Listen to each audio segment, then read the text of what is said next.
Tard dimanche soir, le président Trump a annoncé un accord avec l'Iran pour mettre fin à la guerre. Je suis très heureux de dire que je suis très enthousiaste. L'accord est entièrement signé. Nous nous sommes très bien entendus avec l'Iran. Ce sont des dirigeants différents. De grandes choses vont se produire au Moyen-Orient. L'accord a déjà suscité un débat intense en Israël, et pas seulement parmi les politiciens, mais à travers presque tout le spectre politique israélien. On craint sérieusement que bien que l'accord puisse réduire les tensions immédiates, il laisse les questions les plus centrales non résolues. Les ambitions nucléaires de l'Iran restent intactes et il est douteux qu'elles soient résolues à l'avenir. Et leur réseau de groupes armés, ces tentacules qui entourent Israël, n'a pas été démantelé et ne fait pas partie de l'accord. Ce n'est pas l'accord que la plupart des Israéliens auraient écrit. En même temps, il est impossible de discuter de ce moment sans regarder la situation stratégique dans son ensemble. Il y a moins de 3 ans, après le 7 octobre, beaucoup pensaient que la dissuasion d'Israël s'était complètement effondrée. Pourtant, depuis lors, Israël a mené une guerre sur 7 fronts, affaibli le réseau régional de l'Iran, frappé directement les actifs iraniens et s'est réaffirmé comme la puissance militaire dominante au Moyen-Orient. Peut-être plus important encore, le premier ministre Netanyahou a travaillé avec le président Trump d'une manière qu'aucun premier ministre israélien n'avait jamais fait auparavant, contribuant à créer une coopération stratégique sans précédent entre Jérusalem et Washington. Le résultat a été une transformation régionale que beaucoup pensaient impossible il y a encore peu de temps. Les évaluations les plus récentes du Pentagone ont décrit Israël comme l'allié modèle de l'Amérique. Israël est le seul pays à avoir reçu cet éloge de la part du Pentagone. Israël est un pays qui possède à la fois la capacité et la volonté d'utiliser la force militaire pour défendre des intérêts et des valeurs communs. Pourtant, le succès n'élimine pas le débat politique, certainement pas à l'intérieur d'Israël. L'accord signé dimanche soir est immédiatement devenu une question politique centrale. Les critiques en Israël estiment qu'Israël aurait dû obtenir plus. D'autres évoquent des rapports faisant état de tensions entre le président Trump et le premier ministre Netanyahou. Et avec des élections probablement à l'horizon, beaucoup des arguments que nous entendons aujourd'hui vont sans doute devenir des thèmes centraux dans les batailles politiques à venir. La frappe israélienne signalée dimanche contre le haut commandant du Hezbollah à Beyrouth a peut-être envoyé son propre message. Indépendamment des évolutions diplomatiques, Israël entend maintenir sa liberté d'action lorsque sa sécurité est en jeu. Pour nous aider à comprendre comment ces questions sont interprétées politiquement et comment l'opposition pourrait chercher à les présenter à son avantage, dans les mois à venir, j'ai parlé avec le vétéran analyste politique Gil Hoffman, analyste principal des élections à I24 News et ancien correspondant politique du Jérusalem Post. Voici ma conversation avec Gil Hoffman.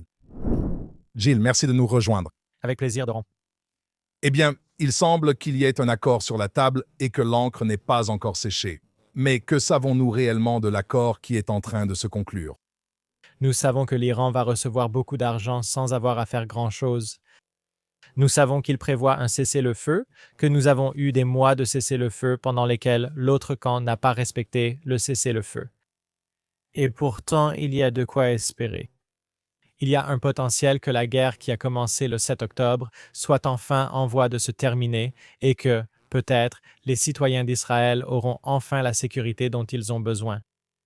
Et que Netanyahou pourrait même être crédité au final d'un cessez-le-feu qu'il a désespérément tenté d'empêcher. Laissez-moi vous poser une question sur la politique américaine en tant qu'analyste politique des deux côtés de l'Atlantique. Que cherchent à comprendre les gens actuellement? Comment le président Trump a-t-il pu signer un accord qui ressemble à celui-ci alors qu'il semble contredire tant de choses qu'il a dites? Il ne s'agit pas seulement de ses paroles, mais aussi de ses actes. Les gens disent toujours « Regardez ce que Trump fait, pas ce qu'il dit ». Parce qu'on pourrait dire que c'est de la poudre aux yeux, mais il a mené 2 guerres contre l'Iran, largué d'énormes munitions américaines, perdu des soldats américains. Il semblait vraiment déterminé à atteindre cet objectif. Quelles sont les forces politiques qui ont permis de conclure cet accord? Les prix de l'essence en Amérique. Les gens en ont assez de payer trop cher. Les gens en ont assez de la guerre. Les gens en ont assez qu'à leurs yeux. Ils ne mettent pas l'Amérique en premier. Et il a essayé d'expliquer pourquoi c'est le cas, mais ça n'a pas été compris. Les élections de mi-mandat approchent. Les candidats républicains hésitants veulent que la guerre disparaisse de leur campagne. Il doit gagner ces élections. Il doit garder le contrôle d'au moins une des deux chambres du Congrès pour pouvoir être efficace pendant ces 2 dernières années au pouvoir. Vous savez, vous êtes originaire de Chicago et natif, pas très loin de ma ville natale, Détroit. Vous êtes assis à Chicago. Vous êtes un électeur républicain. Va-t-il réussir à présenter cela comme un succès? Je veux dire, je comprends qu'avec ses intérêts, il retire les avions et les soldats, mais pensez-vous qu'il va réussir? Il n'y a aucun électeur républicain à Chicago qui est très éloigné du Michigan. Tu serais le seul. Alors, Les habitants de Chicago disent que le Michigan est loin, mais nous pensons être proches de Chicago comme une pointe d'austérité. tu dois t'amuser un peu, je comprends. Mais regarde, les gens ne se souviendront plus de cette guerre dans une semaine en Amérique. Ce n'était pas un gros problème pour eux. Seules les conséquences les intéressaient. Ils n'allumèrent la télé que quand j'étais en Amérique pendant la guerre. Ils ne parlent pas des installations de missiles touchées en Iran. Ils parlent des prix de l'essence et de l'impact sur l'Américain moyen. Donc, une fois la guerre terminée, ce n'est plus un facteur pour eux. Et c'est ce dont Trump a besoin.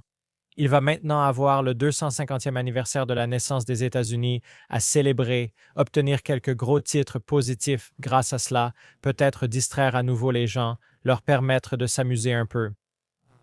J'ai entendu dire que des matchs de la Coupe du monde de football auraient lieu en Amérique. Je n'en ai pas vu de preuves concrètes et je n'ai pas l'intention d'en voir, mais ça occupe certaines personnes.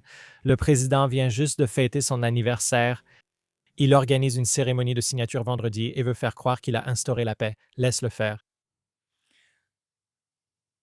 En résumé, les Américains ne voient pas l'Iran comme une menace directe, n'est-ce pas? Je veux dire, en Israël, on se réveille chaque matin et on se couche chaque soir en sachant que l'Iran plane littéralement au-dessus de nos têtes aujourd'hui, n'est-ce pas? Comme la nuit dernière, on s'est couché.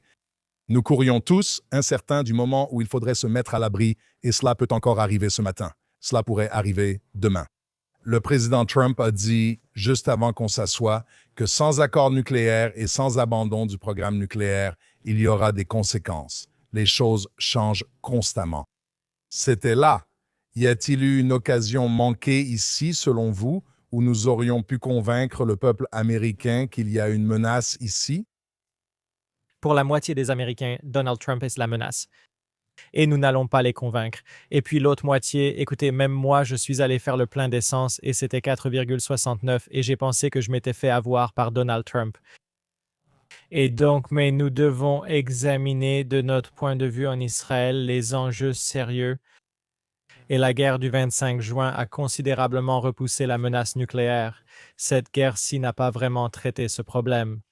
Cette guerre s'est attaquée à la menace des missiles et a fortement repoussé cette menace. Ce sont deux menaces dont l'Amérique s'est occupée d'une manière ou d'une autre, et nous lui en sommes éternellement reconnaissants. Maintenant, ceux qui s'attendaient à un changement de régime immédiat avaient des attentes irréalistes dès le départ. De toute façon, cela n'a pu commencer qu'après la guerre, qui s'est terminée hier à 1 heure du matin, heure locale. Et ensuite, l'argent commence à affluer et le peuple iranien se demande « Attendez une seconde, pourquoi ne recevons-nous pas une partie de cet argent? Pourquoi est-ce que cet argent va uniquement au régime qui va ensuite le donner au Hezbollah, au Hamas et à d'autres, et non à son propre peuple? C'est à ce moment-là qu'une rébellion peut de nouveau éclater, et c'est à ce moment-là qu'elle peut réussir. » Mais les gens ne s'en rendent pas encore compte. Ils regardent ce qui leur arrive au quotidien sans aucune perspective historique. Quand tu allumes la radio israélienne, tu n'entends parler que d'un seul sujet en ce moment, les élections israéliennes et la guerre avec l'Iran, n'est-ce pas? C'est un seul récit beaucoup plus présent, je pense, qu'aux États-Unis. Il semble que cela va être un tournant pour les élections. Tu dis que l'Amérique a oublié et oubliera tout ça d'ici la semaine prochaine. Tu crois qu'Israël va oublier ça ou que ce sera un point clé des prochaines élections? D'accord. Donc, tout d'abord, si le cessez-le-feu ne tient pas et que les gens dans le nord d'Israël ne peuvent pas vivre normalement, alors chaque jour, on en parlera comme d'un échec sécuritaire d'Israël. Et si la sécurité tient, alors Netanyahou pourra dire que 7 fronts sécuritaires se sont améliorés depuis le 7 octobre et personne ne pourra le contredire, même un chef d'état-major de l'armée qui se présenterait contre lui. Les Israéliens votent en fonction des questions de sécurité. Et donc, cela peut jouer en sa faveur. Et puis, si les gens ne parlent pas de sécurité, ils parleront de la question de la conscription des ultra-orthodoxes. Et cela nuit énormément à Netanyahou. Il préfère que la guerre et la paix soient les sujets de discussion. Beaucoup en dépendra. Les accords d'Abraham vont-ils s'élargir? D'autres personnes jeunesse sont plus expertes sur ce sujet. L'opposition semble divisée en ce moment. Vont-ils pouvoir exploiter ce qui semble être la fissure entre Trump et Netanyahou? C'est donc ce qu'ils essaient de faire à partir d'aujourd'hui. Vous allez avoir Bennett qui dira qu'il aurait pu faire beaucoup mieux grâce à son expérience en tant que Premier ministre et qu'Israël a besoin d'un vrai Premier ministre de droite et il fera paraître Netanyahou pas si à droite que ça. Et d'ailleurs, c'est ce qui a fonctionné en Hongrie. Orban n'a pas pu être renversé par le centre ou la gauche, alors ils ont présenté un candidat de droite au poste de Premier ministre contre lui et cela a fonctionné. C'est aussi la stratégie de Bennett. Alors qu'Eisenkot dit, écoutez, l'avantage était censé être que Netanyahou savait comment parler aux dirigeants mondiaux. Clairement, ça n'a pas marché si Trump l'insulte. Peut-être qu'il faut un dirigeant plus modeste, qui ne parle pas forcément un anglais parfait, mais qui a une expérience en matière de sécurité. Et puis, il a souligné qu'il y a des mots qu'il pense connaître mieux en anglais que Netanyahou, des mots comme responsabilité. Et c'est quelque chose qu'Eisenkot peut essayer d'utiliser contre Netanyahou. Et cela va durer pendant 4 mois. Ça va être assez passionnant. Je veux dire, ça ressemble au luxe de l'opposition, non? Ils répètent donc qu'ils auraient pu faire mieux. Ma question, concrètement, qu'auraient-ils pu améliorer militairement? Et s'ils l'avaient fait mieux, pour ainsi dire, comment peuvent-ils alors dire qu'ils sont préoccupés par le fait que le président des États-Unis utilise des insultes contre la direction israélienne? C'est-à-dire, j'ai du mal à croire que beaucoup de gens auraient mené des actions indépendantes. Par exemple, ce que le premier ministre Netanyahou a fait en allant à Rafah, si je ne me trompe pas, je crois qu'Eisenkot était contre cela, n'est-ce pas? Et pourquoi était-il contre? Rappelez-nous. Biden s'y opposait, ne voulant pas risquer sa relation avec le président des États-Unis. C'était une affaire majeure à l'époque. Le président voulait éviter Rafah et mettre fin à la guerre pour des raisons politiques internes. Mais si cela s'était produit, Alors Sinwar serait aujourd'hui un homme libre. c'est tout à fait possible. Mais Netanyahou portera toujours cette cicatrice du 7 octobre sur son front. C'était lui l'homme aux commandes et la responsabilité lui incombe. Et c'est quelque chose que Bennett, Eisenkot, Lieberman et d'autres peuvent dire. Il n'était pas au pouvoir. Netanyahou, lui, était au pouvoir. Tous les différents dirigeants de l'appareil de défense et des agences de renseignement ont tous payé le prix. Et seul au niveau politique, Netanyahou ne l'a pas fait. Et le moment est venu. Ce sera leur position. La question, c'est quand? En regardant Naftali Bennett, qui était au pouvoir à l'époque, je crois que c'était en 2022, et Eisenkot, qui était chef d'état-major jusqu'en 2019. En fait, il est en quelque sorte crédité d'avoir réduit l'armée, n'est-ce pas? D'avoir créé une armée plus petite et plus intelligente, c'est Eisenkot. La population israélienne, je veux dire, nous sommes tellement impliqués dans la sphère militaire, n'est-ce pas? Beaucoup d'entre nous font leur service de réserve. Est-ce qu'ils ne vont pas aller un peu plus loin et creuser davantage? Quel est ton avis? Tu es analyste politique ici. Les opposants à Eisenkot vont retrouver tout ce qu'il a dit à l'époque, qui, rétrospectivement, paraît ridicule, et essayer de le présenter comme quelqu'un qui a commis des erreurs en tant que chef d'état-major, erreurs qui ont mené au problème par la suite. Ça va être plus difficile parce que ce n'est pas un coup évident. Netanyahou était au pouvoir le 7 octobre, il faut faire 1+1+1. Qu'il puisse y arriver ou non, cela va prendre du temps. Il faudra éroder ses références en matière de sécurité. Ils ont 4 mois pour le faire, mais ce n'est pas la chose la plus simple au monde. Parce que, vous savez, tous les chefs d'état-major ont fait des erreurs et Gantz a fait des erreurs et il a tenu aussi longtemps. Et évidemment, Yair Barak a fait des erreurs, mais il est devenu Premier ministre. Donc c'est risqué, mais ils vont essayer. D'accord, une dernière question. Eisenkot a grimpé en flèche dans les sondages. Je ne suis pas sûr des chiffres les plus récents. Je crois qu'il est à, je ne sais pas, 18 ou...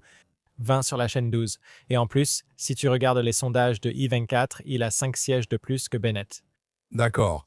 Donc la plupart des gens se demandent, et juste pour résumer rapidement, la plupart des gens se demandent pourquoi cet homme qui ne parle pas très bien anglais, qui est très discret en hébreu, n'est pas quelqu'un de bruyant. Je ne pense pas qu'il y ait une seule déclaration d'Eisenkot que l'on puisse citer comme une déclaration marquante, quelque chose qu'il aurait dit et que les gens répètent.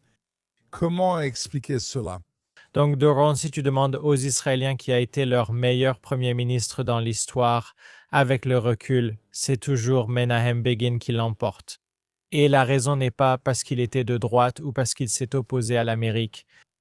La raison, c'est parce qu'il était modeste et personne n'appellerait Netanyahou modeste. Donc, s'ils veulent l'anti-bébé, c'est Guy Eisenkot. C'est un gars simple. Il était, s'il vient d'Eilat ou de Tibériade, des villes de développement, il est originaire du Maroc. Il n'y a jamais eu de premier ministre séfarade. Il a perdu un fils et 2 neveux dans cette guerre. Et tu sais quoi? Il comprend vraiment le monde, même si son anglais n'est pas celui de la reine ou celui de Netanyahou. Netanyahou m'a dit un jour, je vais te le dire en anglais, car mon anglais est meilleur que le tien. Il a pris une année sabbatique après avoir servi comme chef d'état-major et a travaillé au Washington Institute à Washington, D.C. avec Dennis Ross et David Makovsky. Et ils m'ont dit qu'après le départ d'Eisenkot, de nombreux généraux étaient passés par ce groupe de réflexion. C'était le plus intelligent que nous ayons eu. Et cela en dit long. C'est intéressant. Dernière question. Eisenkot pourrait-il rejoindre une coalition avec le Premier ministre Netanyahou? Non. Netanyahou, si vous me demandez, est-ce qu'il pourrait y avoir des partis d'opposition qui rejoindraient le Likoud après l'ère Netanyahou, que ce soit dans 20 ans, 30 ans, ou peut-être dans seulement 5 ans de plus, quand il aura 80 ans et sera donc assez âgé pour se présenter à la présidence des États-Unis? S'il change la loi là-bas, selon laquelle il faut être né aux États-Unis, ce petit détail de la loi, dans l'ère post-Netanyahou, il y aura de nombreuses coalitions composées de partis de centre, de droite et de gauche qui tiendront les ultra-orthodoxes et les Arabes à l'écart. Mais tant que Netanyahou est là, vous avez un système politique axé sur la personnalité et un nombre de membres de la Knesset qui méprisent cet homme, ce qui provoque des blocages politiques. Et c'est pourquoi la situation actuelle dans les sondages indique que nous allons avoir plus d'une élection. Nous pourrions en avoir 2, nous pourrions en avoir 3, nous pourrions en avoir 5, comme cela a été le cas entre 2019 et 2022, à moins que quelqu'un ne soit prêt à présenter Mansour Abbas comme le prochain Herzl. Nous allons vers des blocages politiques et personne ne fera de compromis, donc ce sera moi. Je veux aborder la question différemment. Ce matin, on m'a demandé mon avis sur l'accord, je recevais des messages, et j'ai dit, écoutez, sur le papier, l'accord semble rendre Israël très vulnérable. Vous savez, si le Liban est effectivement inclus dans cet accord, Israël a les mains liées. Le Hezbollah continue de tirer des missiles sur nous. La question principale pour Israël est entre les deux. Nous ne savons pas s'il y aura un déblocage de fonds pour l'Iran. L'accord mentionne des clauses sur la reconstruction de l'Iran avec de très grosses sommes d'argent. Mais j'ai dit, d'un autre côté, et je suis très curieux d'avoir votre avis là-dessus peut-être, c'est une bénédiction pour Israël, parce que cela va à l'encontre, encore une fois, de la théorie à laquelle le Premier ministre a été très attaché, à savoir réduire la dépendance d'Israël envers les États-Unis. Si on dit cela, et je suis vraiment curieux de savoir ce que vous en pensez, je vois que j'attends votre réponse. Si nous affirmons que c'est le président le plus pro-Israël ayant jamais siégé à la Maison-Blanche, comme dit la semaine dernière, autant le redire maintenant, et il semble que les intérêts américains ici entrent en collision avec les intérêts israéliens. N'est-ce pas finalement le signal pour dire, si c'est ce que nous avons avec le président Trump, que nous réserve l'avenir, il faut changer radicalement maintenant? Alors, tu as vu, Doron, ce qui s'est passé quand Netanyahou a décidé de riposter à une attaque du Hezbollah dans le nord d'Israël en attaquant à Beyrouth? Tu as vu comment le président des États-Unis ne l'a pas attaqué en privé. Obama et Clinton ont tous les deux insulté Netanyahou en privé, pas devant les informations du soir en Israël comme Trump l'a fait. Et Netanyahou, s'il a prouvé quelque chose, c'est qu'Israël est plus que jamais un vassal des États-Unis. Parce que même s'il a riposté, il en a tellement pris pour son grade. Il a nui à sa propre réputation d'être un homme politique hors pair, un expert dans l'art de s'adresser au monde. Il en a payé le prix, et Israël a peut-être aussi payé le prix. Et que se passera-t-il la semaine prochaine s'il viole le cessez-le-feu? Allons-nous riposter ou pas? Comment fais-tu après avoir enduré ça? Il est trop tôt pour te répondre. Permets-moi de te demander, parce que c'est devenu un sujet récurrent ces 2 dernières semaines, où le président commande directement, jure avec des grossièretés en direct sur mon journal, et on voit tous les symboles de censure. D'un autre côté, que doit faire le premier ministre de l'État d'Israël? C'est-à-dire, il pourrait soit ne pas riposter et ne pas avoir de dissuasion contre le Hezbollah, soit riposter. Et c'est précisément ce que je veux dire. L'homme le plus puissant du monde est contrarié que les choses ne se passent pas comme il le souhaite. Mais si Israël ne riposte pas du tout, il semble que nous pourrions simplement être sacrifiés. C'est ce qui m'intrigue ici. Le poste de Premier ministre d'Israël est vraiment horrible. Étonnant que tant de gens le veuillent, surtout en voyant ce que Netanyahou traverse actuellement. Et pourtant, Bennett et Eisenkot vont faire ce qu'ils peuvent, chacun à leur manière, pour essayer d'obtenir ce poste qui est si ingrat et qui vous place constamment entre le marteau et l'enclume. D'après ce que vous dites, si je creuse un peu la question de l'autonomie israélienne et que je considère la situation actuelle de l'Amérique, je sais que vous connaissez l'Amérique mieux que moi. Les Américains, le Parti républicain, veulent-ils soutenir Israël aujourd'hui ou bien encouragent-ils Israël à être indépendant? Le Parti républicain n'est plus ce qu'il était auparavant. Le Parti républicain a maintenant plusieurs voix.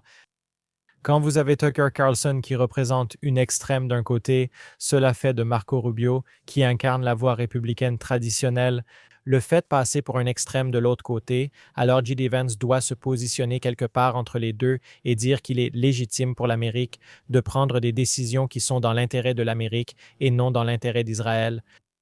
Et quand vous entendez un vice-président dire cela aux oreilles d'un Israélien, cela semble choquant, comme si on se demandait pourquoi personne ne le condamne pour avoir dit cela. Pourquoi est-ce acceptable? Mais vous vous dites que c'est bien mieux que ce qu'il a dit. Ainsi, le Parti républicain se divise dans plusieurs directions. Et tout peut arriver après la fin de l'ère Trump et Israël doit s'y préparer. Israël doit se préparer aux années de vaches maigres qui vont suivre. C'est un très, très bon point. Je veux aborder un secteur très spécifique de la population israélienne qui n'est pas beaucoup mentionné dans mon podcast et en général, à savoir le secteur anglophone de la population israélienne dont toi et moi faisons partie. Politiquement, peux-tu donner une sorte d'analyse sur la position de cette population et sur ses tendances? Je veux dire, on peut parler des Français, on peut parler des Russes. Quels sont leurs besoins importants et que te disent-ils? Pour cette population, l'essentiel est l'image d'Israël à l'étranger.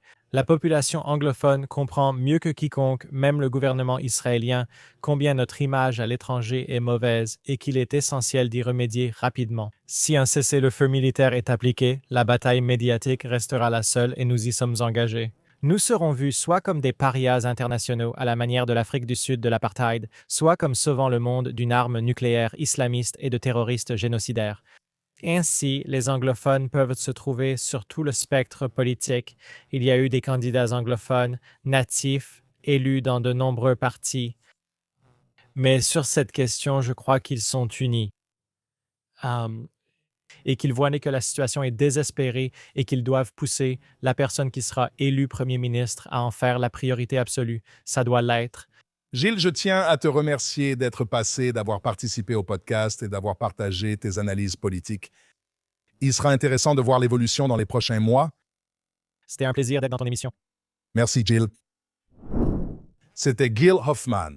Maintenant, que l'on soit d'accord ou non avec l'analyse de Gilles, cette discussion met en lumière le débat politique qui risque de dominer la vie publique israélienne dans les mois à venir. Un fait, cependant, est difficile à ignorer.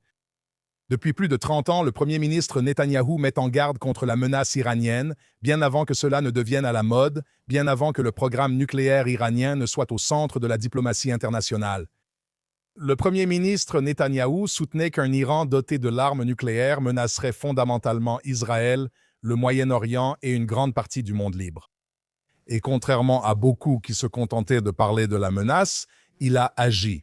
Aujourd'hui, Israël occupe un tiers de 1% du Moyen-Orient. Cela représente un 300e du Moyen-Orient.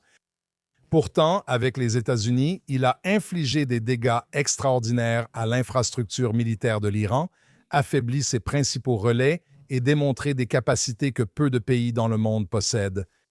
Mais l'histoire n'est pas terminée. Les ambitions nucléaires de l'Iran n'ont pas disparu. Son réseau régional reste dangereux, et tant que l'Iran conservera une voie vers l'arme nucléaire, et peut-être tant que le régime actuel restera au pouvoir, un sombre nuage continuera de planer sur Israël et la région. Ces questions ne disparaîtront pas après cet accord. Elles resteront au centre de la politique israélienne, de la sécurité israélienne et de la relation d'Israël avec les États-Unis pendant des mois et probablement des années à venir. Alors que les Israéliens débattent de l'avenir et prennent finalement des décisions par les urnes, ces questions méritent plus que de simples slogans. Elles méritent des faits et une vérification des faits. Elles méritent un examen approfondi et elles méritent des dirigeants dont les positions et le jugement ont été mis à l'épreuve dans les circonstances les plus difficiles imaginables. Les défis auxquels Israël est confronté sont bien trop sérieux pour qu'on se contente de moins. Merci de m'avoir rejoint et je vous retrouve la prochaine fois dans le podcast True East. Merci.